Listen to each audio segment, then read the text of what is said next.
Hey y'all, so I want to talk a little bit about some of my harebrained possible permaculture ideas today. And as you see, I'm in a big patch of weeds with a beast in the middle. But most of these weeds are two things. Most of it is lamb's quarter, and the other part is wild sorrel. Wild sorrel is the one I want to talk about. This is the wild sorrel, and I've seen leaves bigger than this. And this is the lamb's quarter. Looks like it has powdery mildew up there at the growing tips. Before you eat any of this stuff, they're both supposed to be edible, but before you eat any of this, like, you need to make sure that you're getting what you think you're getting, because there may be some toxic lookalikes, I don't know. But the edibility is not what I'm trying to hone in on here. This I'll show you right now. So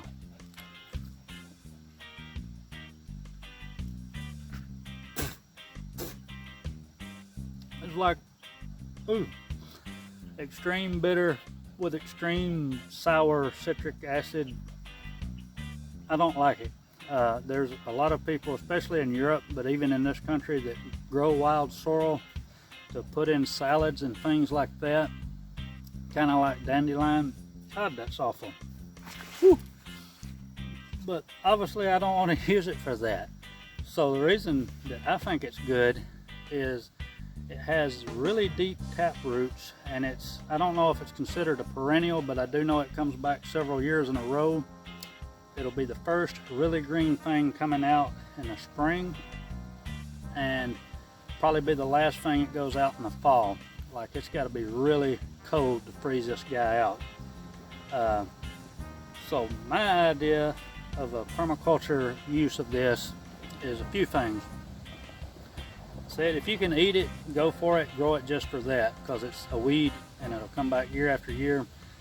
I see this stuff growing in these fields that have tons of herbicide applications, and because it's a deep rooting plant, this stuff comes right back. I hope that you guys aren't using any herbicides or a lot of herbicides in your yard, garden, property, etc. But if you are, this stuff will take it. But a few things that I'm interested in the last few years, one of them is fermented plant juice, and that's just what it is. You take plant material and you ferment it. I've never did it. I may in the future, but then you can use this as a foliar application on plants, and it's supposed to be really beneficial. And from what I've read and heard, you typically want to use something that is nutrient dense. And I don't know, I did a little bit of reading on this. It's got a lot of vitamin C, hence the citric acid in it, and vitamin A and some other minerals. I think it does have calcium. It has a lot of oxalic acid like spinach does, so kidney stones is a problem. This may not be your best bet. But with all those things in there in the fermented plant juice, a lot of those become available to the plants that you apply them to, or that's my understanding. And the reason that I think it's so good, I said this a while ago, but the deep roots. So let me just, let's go pull up a root and show you, and give you an idea. This area right here, before I started cultivating and stuff, and all the area surrounding there is a hard pan, I don't know, that far below the surface, and it's like a rock. And these roots are just drilling straight through it and shattering that hard pan. They don't care anything about it. It doesn't slow them down.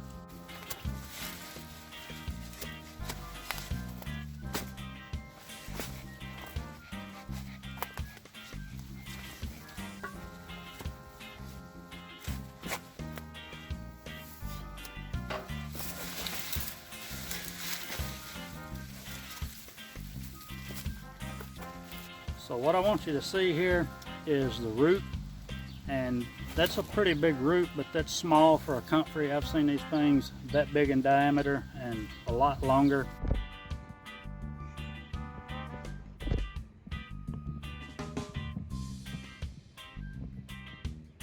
And usually if whatever you pull off is only a fraction of what actually went down in the ground, because you tear it off.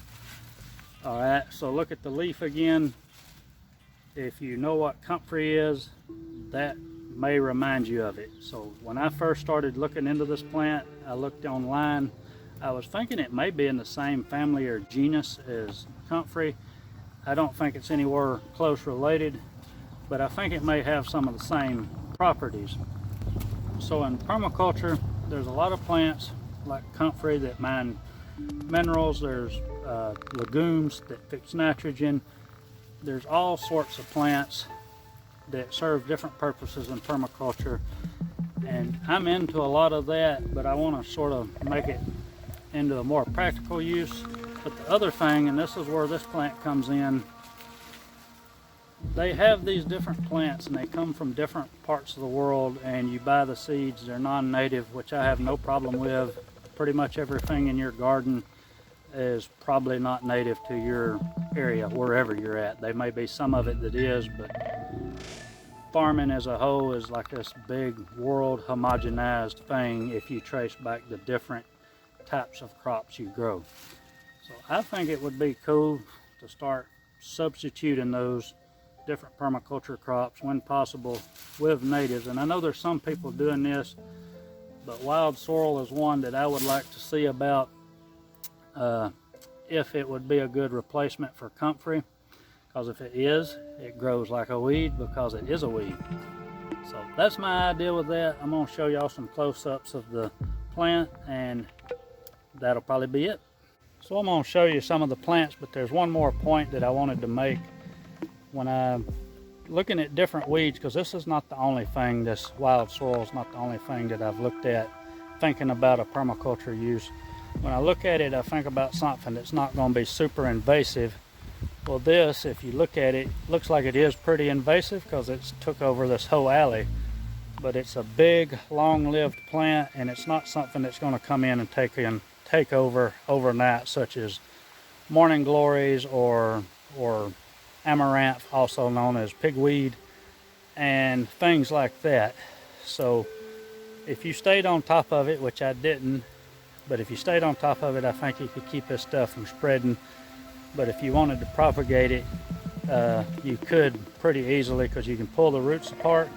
But I want to show you the seed heads because they're enormous, and yeah, there's a lot of them. So here's some in the earlier stages. Yeah, I've got a problem back here, y'all. So different stages further along, and I've got some really mature over here that if I don't cut soon, they will go to seed. So they start taking on. Here's some that are probably getting mature. See that brown? I can't get that to focus, but see if we can get up close. There we go. So you can see what the seeds look like. And judging by these, there's thousands upon thousands here. I don't want these in here necessarily, so I've got to get all this cut out.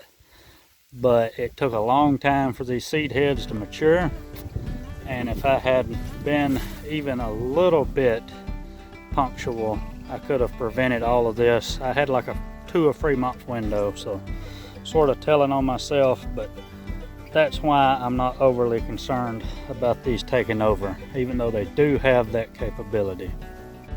So just another harebrained idea of mine as I'm looking at more perennial systems. That's just a long-term goal of mine. It's not a business plan, it's something I want to do for me. I want to do things like food forest and orchards, stuff like that, and also I have interest in raising meat animals or even milk animals. And so like if you had rabbits or goats or even larger animals like cattle, these things come out like really beautiful green in the spring, and it's when everything else is dead and brown around here from the cold. These are up. It's apparently animals like them really well. I've seen chickens eating them. I've fed them to rabbits in the past. Probably not the main diet you would want, but in the spring it would be a nice break for them to have something fresh and green to eat. So if y'all got some ideas like this that go into turning native weeds into permaculture useful crops, let me know, because it's something I'm getting into, but I can't find a lot of information on it. And I encourage you to sort of play around and see if there's something around you that you can use like that. Appreciate y'all watching. Y'all be good. Bye.